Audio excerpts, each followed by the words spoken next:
which is super important for skin healing. And then some transdermal penetrants, ingredients that help improve the penetration of the active ingredients. And that's it, you guys. That's all you need. The reason why you have bookkeepers in the skincare business is because bookkeepers care about the bottom line. So they're going to work on the bottom line. They don't care about your skin. A bookkeeper doesn't know about your skin. A banker doesn't know about your skin. A marketer doesn't know about your skin. What is a bookkeeper doing in the skincare business anyway? What is a banker doing in the skincare business anyway? They're in the business because they want to make some money. They don't care about your skin. Now, I don't have a problem with making money, of course. I'm a capitalist. I like money. But it's not fair to do it at the expense of ripping somebody off. If you have a bookkeeper who's running your skincare company, ask her or him what they're doing in the business. Do they care about your skin? Do they know what eczema is? Do they know what dry skin is? Do they know what ingredients are? Why are they in the business? Except to take advantage of you. It's not fair. It's not nice. It's dirty pool. All right, I'm sorry to go off on a tangent. Try to keep the show on a positive note, but it just makes me angry. If you got dry skin, you got a skin health issue, period. If you got dry skin or wrinkles or hyperpigmentation, you got a skin health issue. You got to address the health of the skin, and that means addressing the health of the body. Topically, it means vitamin A and vitamin C. Internally, it means probiotics, digestive enzymes, correcting digestive health issues. If you have any skin health problem, please understand the link between the digestive system and the skin is intimate. They're linked. There's no such thing as a skin health issue with some rare exceptions. As I said earlier, some topical problems. There's no such thing with those rare exceptions, with the exception of some topical issues. 99.9% of your skin health issues are associated with the digestive system. And that should come as no surprise to anybody who's listened to this program for any length of time. Acne, eczema, psoriasis, dry skin, hyperpigmentation, rosacea. Number one, think digestion. Food intolerances, do a food diary, fast. Fasting is unbelievably helpful for skin health issues. Control your sugar intake. Get yourself on a probiotic, a good probiotic supplement, a good digestive enzyme supplement. Make sure you're eating fermented foods. And then as far as supplements go, 20,000 IU of vitamin A, a must-have for all skin health issues. Vitamin C as well, a must-have for all skin health issues. Get on the Healthy Start Pack. Use essential fatty acids. Use the ultimate EFAs. Dry skin is your skin begging, crying for essential fatty acids, omega-3s and omega-6s. They're both important. Some nutritionists will say, oh, don't worry about omega-6s. I've heard people who I like, people who I trust say, don't worry about omega-6s because we get them in the diet. Baloney. Yes, we theoretically get them in the diet, but the problem is the foods that have the omega-6s are processed and heated and cooked, and we don't get the omega-6s either. Omega-6s are super important as anti-inflammatories and as wound healers. Omega-3s are important as anti-inflammatories and as wound healers.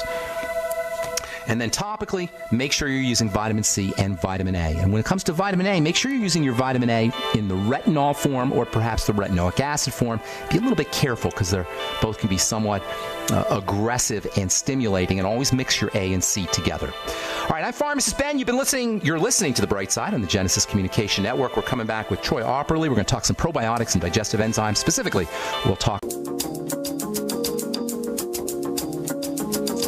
We're back on The Bright Side. Thank you for joining us. We're on the air Monday through Friday, 8 to 9 Pacific and 10 to 11 Central Time. If you've listened to this program for any length of time, you know that I love the BioLumin Nightly Essence. We talk about it on a daily basis. I love probiotics in general. I've been working with probiotics since the 1980s as a pharmacist. Used to recommend probiotics to women who had yeast infections or anybody who's on an antibiotic. I'd always recommend a probiotic. And these days, not a day goes by without an article or a study coming out verifying or corroborating the importance of using a good probiotic supplement and getting fermented foods. Getting enough fermented foods in your diet. I was on the phone last week I was on the phone with somebody that heard me on the radio, and we were chatting, and happened to mention probiotics, and I don't remember how it happened, but one thing led to another, and it turns out that this guy I was talking to on the phone, who's now become a good friend of mine over the last week or two. We've had several conversations. Anyway, he was saying, well, you know what? I know the guy who makes the BioLumin Nightly Essence. I was like, are you kidding me? Long story short, I he hooked me up with Troy. We had a conversation. I said, Troy, you got to get on the program. Troy is the founder and the CEO of Enzymology Research Center. He is one of the world's leading experts in enzymes. And we're going to talk about how enzymes relate to probiotics. As you know, the Biolumin Nightly Essence, one of the neatest things about it, in addition to having a full spectrum, broad spectrum of bacteria, also has great enzymes in there. And Troy is one of the guys who was one of the first guys to combine probiotics with digestive enzymes. Troy's an athlete, whitewater raft guide. He's bicycled solo across America. He's in great shape. He certainly doesn't look his age. And he credits enzymes for his superior state of health and his ability to stay injury-free. Please welcome to the bright side, Troy Auberly. Greetings, Troy. Ben, wonderful to be here. Good to talk to you. Thank you for joining us. So, you're the man who has combined enzymes with probiotics. Stroke of genius. What's the thinking? What was the logic there? No, it's actually, I always attribute most of my things to being lazy. To wanting to combine everything in one? Is that the idea? Well, yeah, the fact that, I mean, I think if the average person calculated out, how many bottles they opened up every morning, dumped one capsule out, and then put the cap back on, they'd probably end up spending a week of their life just opening and closing bottles. That's funny. So that's what you were thinking? That's what you were thinking when you put the...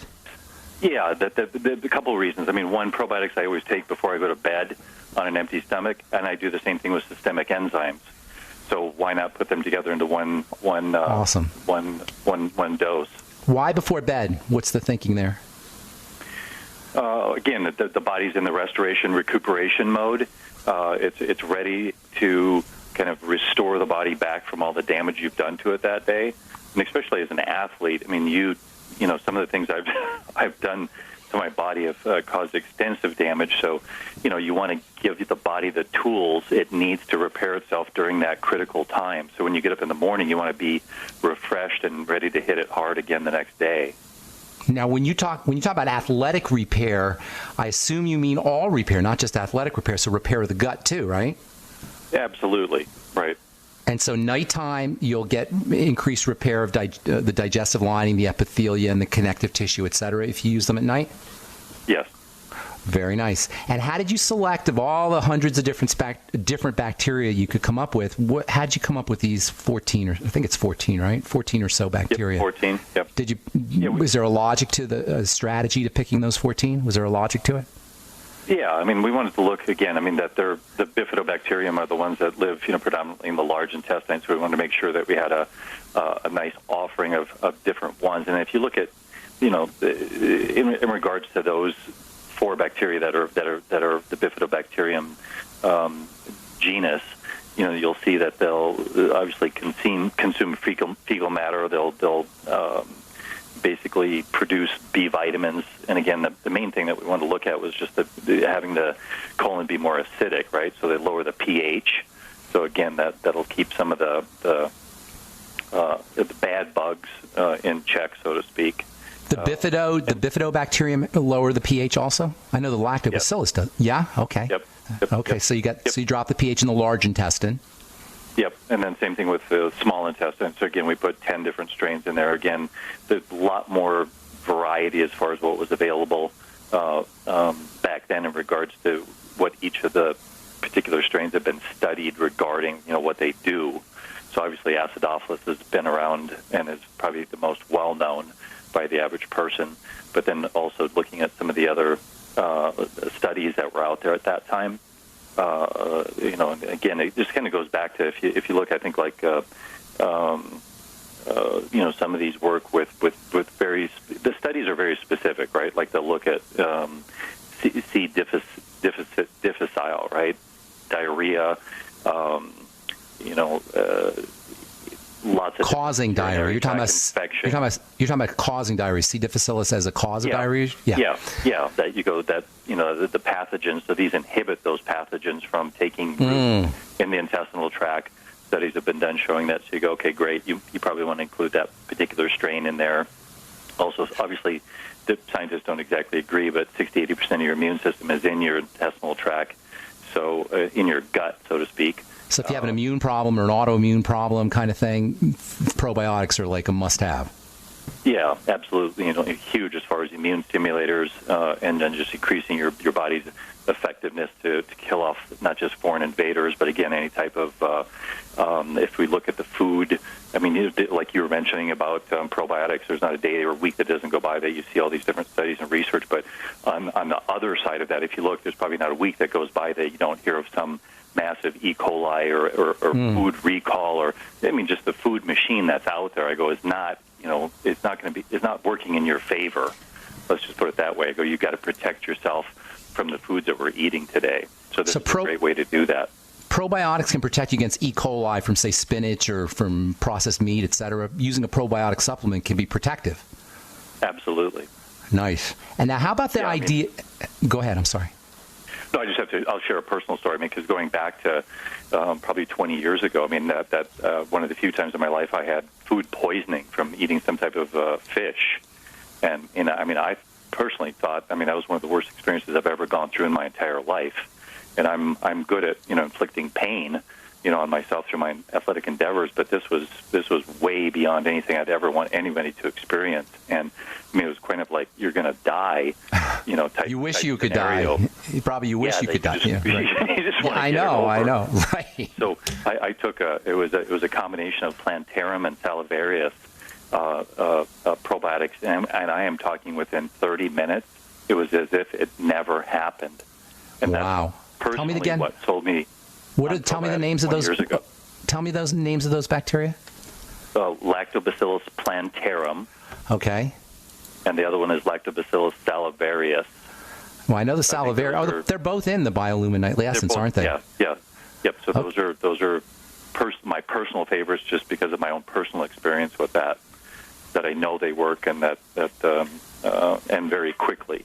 Interesting. So how about the proteolytic enzymes? Is there a synergy between the proteolytic enzymes and the acid and the probiotics? Or are they in there just as to get both of these kinds of ingredients together, as you said, for ease? Or is there a synergy between the two? And hang on to the answer to that question, Troy, because we got to take a break. Okay? Don't go away. All right. I'm Pharmacist Ben. You're listening to The Bright Side. We're talking to Troy Opperly, formulator of the Biolumin Nightly Essence. And we'll come back. We'll take a break and come back and get some more good health information and probiotic information on The Bright Side right after this. Don't go away. All right, we are back on The Bright Side talking to Troy Opperly of the Enzymology Research Center, CEO of the Enzymology Research Center, about of his formulation and my favorite longevity product, or second favorite longevity product, the Biolumin Nightly Essence. So, Troy, enzymes and probiotics, stroke of genius. You said that you did them for convenience, but is there a synergy between the two? Absolutely. When I just think about it, you think about the intestinal tract and the probiotics providing a nice, clean, healthy environment. What that does is it provides an opportunity for the systemic enzymes to come in there, be absorbed through the gut wall, travel into the bloodstream, and then circulate throughout the entire body. What they're doing out there is what they do with, in the digestive process as well. I mean, they only do two things. They speed things up and break things down. So there's a lot of things that are in the bloodstream, in the tissues, the organs, the muscles that need to be cleaned out, especially during the evening. So as the enzymes or systemic enzymes are working in the bloodstream, they'll filter all that stuff, break that stuff down through. Again, that's going to filter ultimately, through the spleen, the kidney, the spleen, the liver, and then the liver is going to dump that back into the colon, right? And then get that out of the system. So they work very symbiotically together. So that's why the results that you feel when you get up in the morning are very comprehensive and very systemic, not just inside your digestive tract, but also in your circulatory, your muscles, everything. It's amazing. I think that's really interesting. There's, when we hear enzymes, when a lot of people hear enzymes, they think digestive enzymes, but indeed, enzymes are catalysts. The biological system couldn't work, biology couldn't work without enzymes. So when you're taking your proteolytic enzymes, your digestive enzymes in the Biolumin Nightly Essence, you're going to get systemic benefits as well, correct? Anti-inflammatory benefits, pain benefits, blood thinning benefits, etc. No, correct? Huge. Yeah, if you look at it wasn't just one, particular proteolytic enzyme. I mean, this is a complete panel. I mean, that's why this product was so cutting edge back 10 years ago. I mean, it still is today. It's still cutting edge. It's still cutting edge. You don't see stuff like this out there. And the studies and research that have been done, protease, papain, bromelain, nattokinase, and C-pros are astounding. I mean, there's no doubt they've been verified and they do what they say they do. So that's why they're being recognized and utilized throughout the industry now. Okay, now papain, bromelain, pineapple enzyme, papaya enzyme, I've been using them for many years, but you threw a couple in there that are very interesting. For example, the nattokinase, lots of wonderful literature on nattokinase.